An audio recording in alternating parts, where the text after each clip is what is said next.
America के द्वारा लगाए गए टैरिफ का भारत ने सफलतापूर्वक सामना किया है। इस टैरिफ के बाद भी भारत 2025-26 में तेजी से आगे बढ़ने वाली अर्थव्यवस्था बनने में सफल रहा। लेकिन आर्थिक विशेषज्ञ मानते हैं कि अमेरिकी टैरिफ ने भारत के व्यापार को प्रभावित किया है। यदि अमेरिकी अड़ंगा न होता तो भारत इससे भी बेहतर बढ़त हासिल करने में सफल हो सकता था।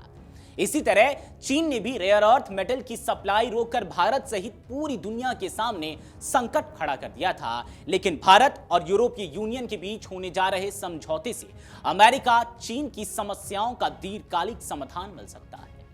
यदि भारत यूरोपीय यूनियन के बीच डील सही तरीके से अपने अंजाम पर पहुंची तो इससे अमेरिका पर भी दबाव पड़ने की संभावना है। बता दें कि भारत और यूरोपीय यूनियन के उच्चाधिकारियों की एक शीर्ष बैठक 27 जनवरी को नई दिल्ली में होगी। इस बैठक में भारत की ओर से प्रधानमंत्री नरेंद्र मोदी हिस्सा लेंगे। यूरोपीय काउंसिल के अध्यक्ष एंटोनियो कोस्टा और यूरोपियन कमीशन के अध्यक्ष उर्सुला वॉन डेर येलेन इसमें हिस्सा लेंगे। ये दोनों मेहमान गणतंत्र दिवस समारोह पर मुख्य अतिथि भी होंगे। उर्सुला ने यूरोपीय यूनियन और भारत के बीच होने वाले व्यापार समझौते को मदर ऑफ ऑल डील्स कहा है। इससे यह संकेत मिलते हैं कि दोनों व्यापारिक साझेदार बड़े व्यापारिक समझौते कर सकते हैं जो दोनों पक्षों के हितों में होंगे। हालांकि केवल इसी दौरे में सब कुछ हो जाएगा इस तरह की उम्मीद नहीं रखनी चाहिए। उर्सुला वॉन डेर येलेन ने कहा कि दोनों देशों के बीच समझौते में अभी भी कई अहम उपाय किए जाने शेष हैं, लेकिन एक बेहतर समझौते तक पहुंचने में यह बैठक मील का पत्थर साबित हो सकती है। तो आइए आपको सुनाते हैं भाजपा के राष्ट्रीय प्रवक्ता शहजाद पूनावाला ने अमर उजाला से बात करते हुए इस मुद्दे पर क्या कुछ कहा। यूरोप के साथ में जो ट्रेड डील होने जा रही है वो भारत को किस तरीके से मजबूत कर सकती है? सर देखिए, यूरोप सबसे तेजी से बढ़ने वाले देशों का समूह है ईयू, और उस ईयू में जो कंबाइंड उनकी इकोनॉमिक स्ट्रेंथ है वो 25% है जीडीपी की पूरी दुनिया की।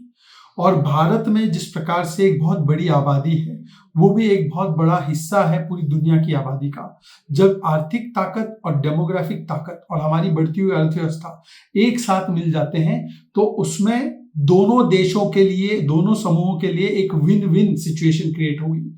हमारे लिए गुड्स के लिए वहां पर एक पूरा मार्केट खुल जाएगा।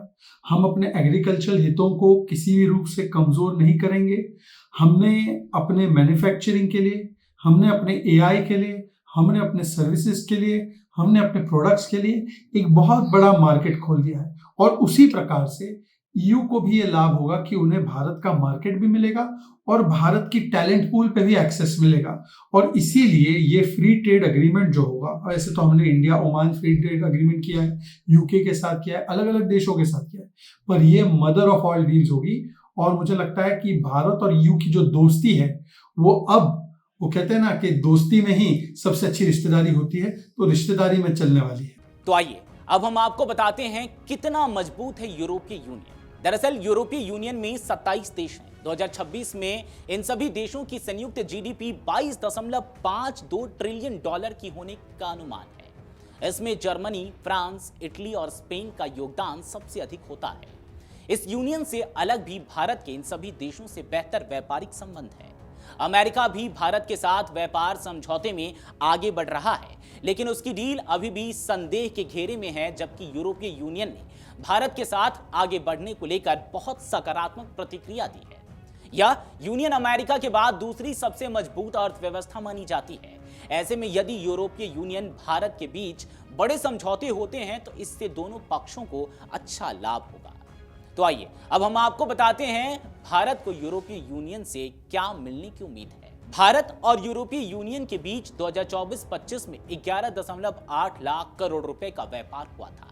मोटे तौर पर यह व्यापार थोड़ा भारत के पक्ष में झुका हुआ, लेकिन संतुलन भरा रहा था। यदि भारत बेहतर डील हासिल करे तो भारत को इससे अधिक लाभ हो सकता है। आर्थिक विशेषज्ञों का अनुमान है कि यदि भारत ने टैक्स रहित व्यापार के लिए यूरोपीय यूनियन की अनुमति हासिल कर ली तो उसका व्यापार 136 अरब डॉलर से 200 अरब डॉलर तक पहुंच सकता है। यूरोपीय यूनियन के देश विश्व में सबसे ज्यादा तैयार वस्तुओं का व्यापार करते हैं, जिसके साथ ही सेवाओं का विक्रय उनकी बड़ी आर्थिक शक्ति है। भारत यूरोपीय यूनियन से तैयार मशीनरी के रास्ते आयात वाहनों और ऊर्जा उपकरणों, लिथियम आयन बैटरियों के निर्माण, उच्च क्षमता के वाहन इंजनों के निर्माण की तकनीक और अन्य कल पुर्जों के आयात में कर मुक्त व्यापार की उम्मीद कर सकता है। भारत लड़ाकू विमानों और यात्री विमानों के निर्माण के क्षेत्र में आत्मनिर्भरता को हासिल करना चाहता है। यूरोपीय यूनियन का देश फ्रांस इसमें हमारी सहायता कर सकता है। इसी तरह जर्मनी वाहन इंजनों के निर्माण और अत्याधुनिक रेल इंजन, यात्री डिब्बों के निर्माण का कुशल खिलाड़ी है। वह भारत को इन क्षेत्रों में बड़ी मदद कर सकता है। भारत पूरे विश्व के साथ साथ यूरोपीय देशों के लिए तैयार कृषि उत्पादों का बड़ा सप्लायर है। भारत में तैयार हुए फल फूल सब्जी के साथ साथ अनाज और प्रसंस्कृत उत्पादों के लिए यूरोपीय देश बड़े बाजार हैं। इसके अलावा भारत इन देशों को पेट्रोलियम उत्पाद, कपड़े, आभूषण और दवाइयां भी निर्यात करता है। यदि यूरोपीय यूनियन भारतीय उत्पादों पर कम टैक्स लगाने को सहमत हो जाते हैं तो इससे यूरोपीय देशों में भारतीय उत्पाद सस्ते और अधिक लोकप्रिय हो सकते हैं। इससे भारत और भारतीय कृषि उत्पादों को लाभ होगा। इससे रोजगार के क्षेत्र में भी प्रगति होगी। आर्थिक मामलों के विशेषज्ञ डॉक्टर नागेंद्र कुमार शर्मा ने अमर उजाला से कहा कि अमेरिका ने टैरिफ वॉर के साथ साथ वीजा नियमों को कड़ा कर भारत के कामगारों के लिए कड़ी चुनौती खड़ी कर दी है। अमेरिका ने अपने यहां लोगों को रोजगार देने के लिए ग्रीन कार्ड हासिल करने पर भी कड़े नियम लगा दिए। इससे भारत के उन लोगों को बड़ा नुकसान हो रहा है जो अमेरिका में नौकरी कर अपना जीवन बेहतर बनाना चाहते हैं। लेकिन अमेरिका के द्वारा खड़ी की गई इस समस्या का समाधान यूरोपीय देशों में मिल सकता है। यदि यूरोपीय यूनियन के देश भारतीयों के लिए आसान वीजा उपलब्ध कराते हैं और अपने यहां काम करने को प्रोत्साहित करते हैं तो इससे दक्ष भारतीयों को नौकरियों के बेहतर अवसर मिल सकते हैं। हमें ध्यान रखना चाहिए कि यूरोपीय यूनियन की सबसे बड़ी ताकत सर्विस सेक्टर के निर्यात की है। यदि भारतीय कामगार यूरोपीय कंपनियों में बड़ी हिस्सेदारी हासिल करते हैं तो यह दोनों के लिए लाभ का सौदा साबित हो सकता है। चीन भारत के साथ व्यापार आगे बढ़ाने के लिए काफी उत्सुकता के साथ काम कर रहा है, लेकिन उसका इतिहास बताता है कि उस पर विश्वास नहीं किया जा सकता। चीन ने जिस तरह रेयर अर्थ मटेरियल का इस्तेमाल किया है, रणनीतिक उत्पादों के लिए भारत उस पर भरोसा नहीं कर सकता। लेकिन भारत सौर ऊर्जा उपकरणों, दवा क्षेत्र के उत्पादों के कच्चे माल और अन्य अहम वस्तुओं के लिए लगभग पूरी तरह चीन पर निर्भर है।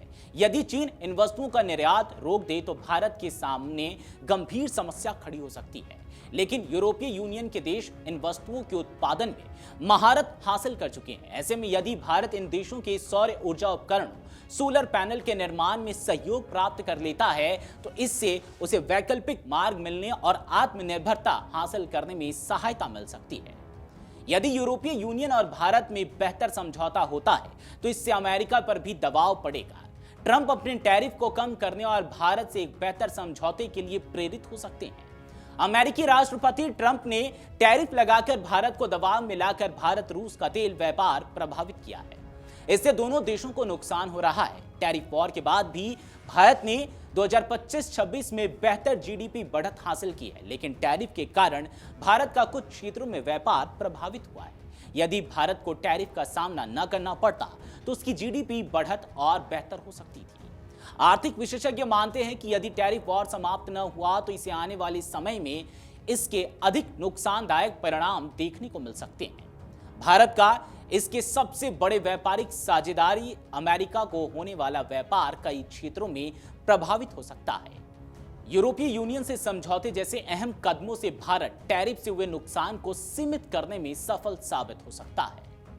अगर आप ये वीडियो YouTube पर देख रहे हैं तो हमारे चैनल को सब्सक्राइब कर बेल आइकन दबाएं और Facebook पर देख रहे हैं तो हमारे पेज को लाइक करें।